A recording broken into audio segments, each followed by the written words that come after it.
Chapter 59. The Highly Evolved Beings. When you were a child at school, did you have to stay with them in that big building? I asked Kaharu, pointing at the huge structure on the mountain, visible from everywhere in the city. Yes, but children are only allowed to stay on the first 2 floors, she replied. Please tell me more, as I'm feeling anxious about what to expect when I'm there. It would lessen my anxiety if you could share as much information as you can, I admitted. What do you want to know? Kaharu asked. Something more substantial about the highly evolved beings who live there. The highly evolved beings? Well, obviously, they're full of love that extends beyond the kind that ordinary humans have experienced. When you are in their presence, this unique love envelopes you and it becomes contagious, she explained. One more thing, they also have special skills. For example, they can lift massive rocks using only their mental power or navigate spaceships with their souls.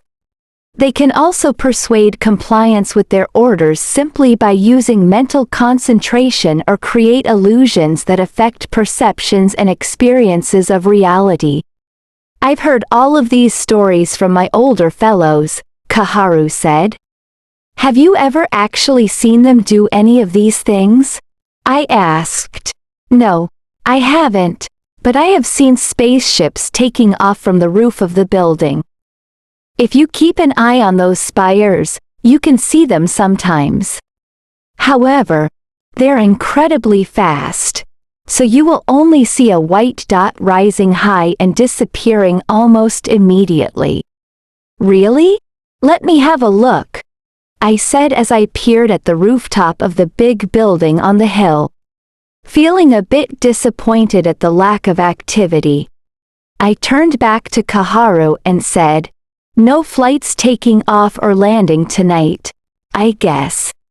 There isn't a fixed timetable for their departures and arrivals, as far as I know, and it depends on the assignments that they receive.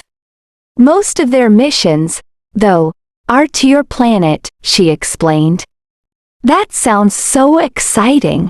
Well, I think I've seen enough. Shall we grab something to eat? I suggested. We strolled back to the food zone and sampled almost every snack, as all of them looked so appetizing. Some of them were really delicious, while others had a rather strange appearance and taste. I understood now why they made bite-sized portions, because after having eaten around 20 pieces, I was already quite full, although there were hundreds of other recipes that I hadn't yet tried. What do these highly evolved beings eat? And how do they cook? I turned to ask Kaharu. There are 2 categories of highly evolved beings. In the first category, they are ordinary human beings just like us. People will bring them food twice a day. The beings in the other category, however, don't consume food like we do. It's not that they don't need to eat, but their nourishment is air, light, and sound, she explained. What? They consume light and sound instead of food?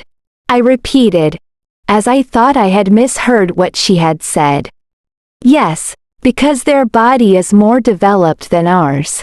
You could say that they are one level closer to the state of energy. However, they have some basic physical qualities. For example, when you touch them, it feels like touching a soft piece of silk, Kaharu said.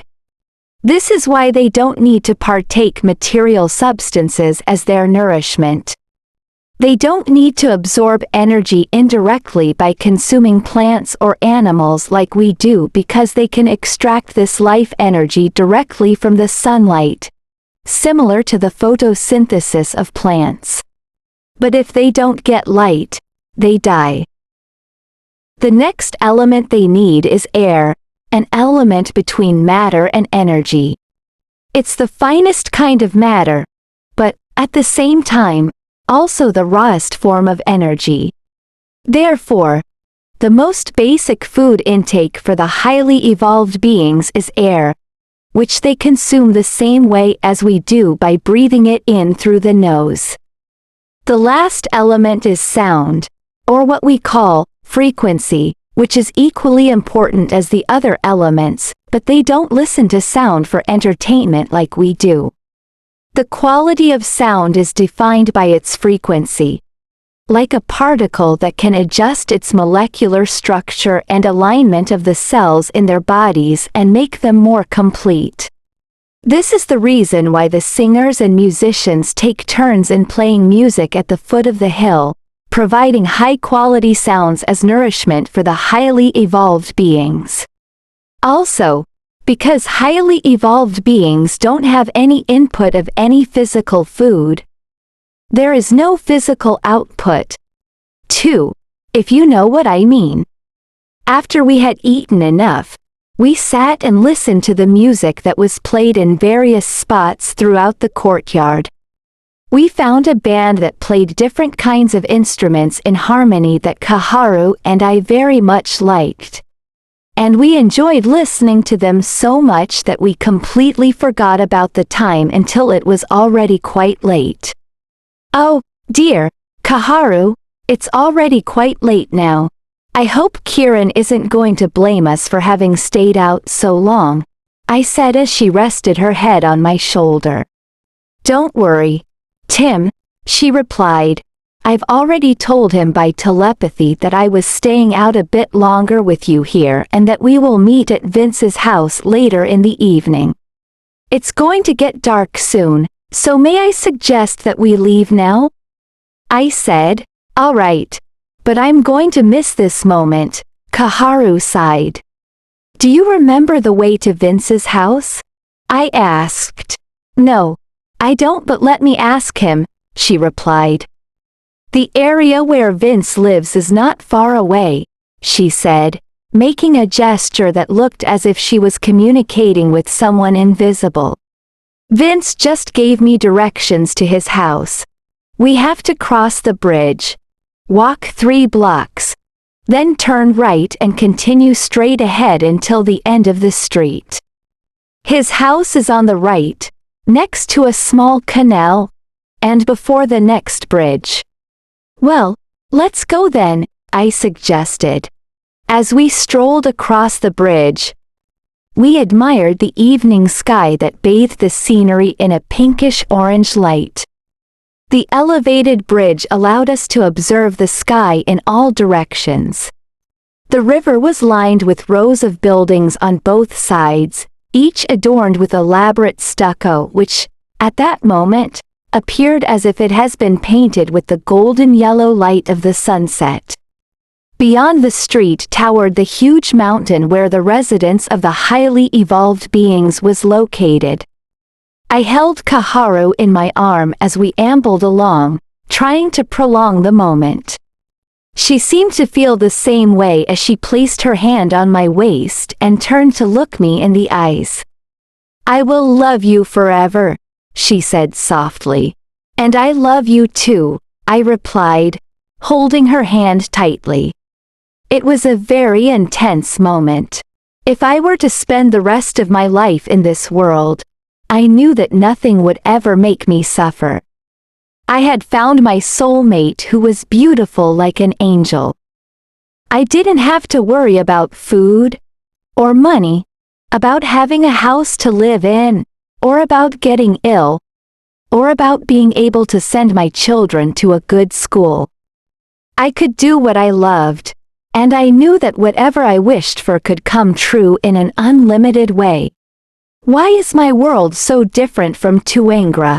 Everyone would be happy living like this, I said softly. This is the prototype of a perfect world. Whereas your world is full of imperfection and forgetfulness, Kaharu turned to say.